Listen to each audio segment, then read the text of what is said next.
Price Lord. இந்த நாளுக்கான தெய்வ வார்த்தை ஏசாயாவின் புஸ்தகம் 32ஆம் அதிகாரம் 2ஆம் வசனத்தினுடைய முதல் பகுதி. அவர் காற்றுக்கு ஒதுக்காகவும் என்று அந்த வார்த்தை சொல்கிறது. காற்றுக்கு ஒதுக்காகவும் என்றால் என்ன என்றால், காற்று நம்மை பறித்து போகாமல் இருக்க கர்த்தர் நம்மை மறைத்து கொள்ளுகிறார். அதுதான் காற்றுக்கு ஒதுக்காகவும் என்று ஆண்டவர் சொல்லுகிறார். ஆண்டவர் இந்த பூமியிலே நமக்கு வருகிற அநேக காற்றுகளில் இருந்து கர்த்தர் நம்மை மறைத்து கொள்ளுகிறதை நாம் இந்த வேத பகுதியில வாசிக்கிறோம். ஒரு 3 விதமான காற்றுகளை குறித்து நான் உங்களோடு கூட பகிர்ந்து கொள்கிறேன். எரேமியாவின் புஸ்தகம் 4ஆம் அதிகாரம் 11வது வசனத்திலே தீக்காற்று என்று ஒரு வார்த்தை வருகிறது. தீக்காற்று என்றால் என்னவென்றால், நம்மை அழிப்பதற்காக வரக்கூடிய ஒரு காற்று தான் தீக்காற்று.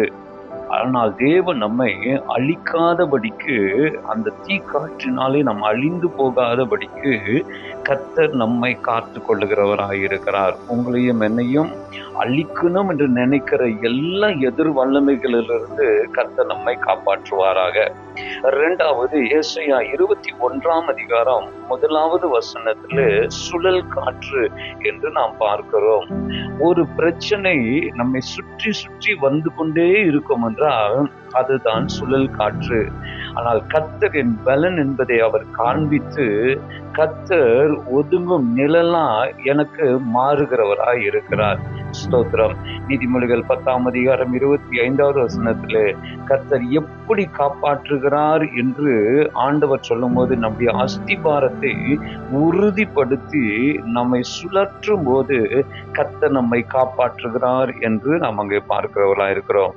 உங்கள் வாழ்க்கையிலே ஒரே பிரச்சனை மறுபடியும் உங்களை தாக்குகிறதா? என் தேவன் காற்றுக்கு ஒதுக்காக, அதாவது உங்களை மறைத்து கொண்டு உங்களை காப்பாற்றுமாறாக. 3வது மத்தேயு 14ஆம் அதிகாரம் 28ஆம் வசனத்திலே எதிர்காற்று என்று வாசிக்கிறோம்.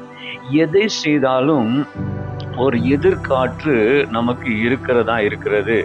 எதிர்காற்றில் இருப்பவர்களை காப்பாற்றுவது தான் தேவன். கர்த்தருக்கு ஸ்தோத்திரம் உண்டாவதாக. இந்த வேத பகுதியில் நம்ம எல்லாருக்கும் தெரிந்தது, இயேசுவானவர் அந்த கடலின் மேலே நடக்கும்போது எதிர்காற்று வீசினது, கப்பலுக்கு எதிர்காற்று வீசினது.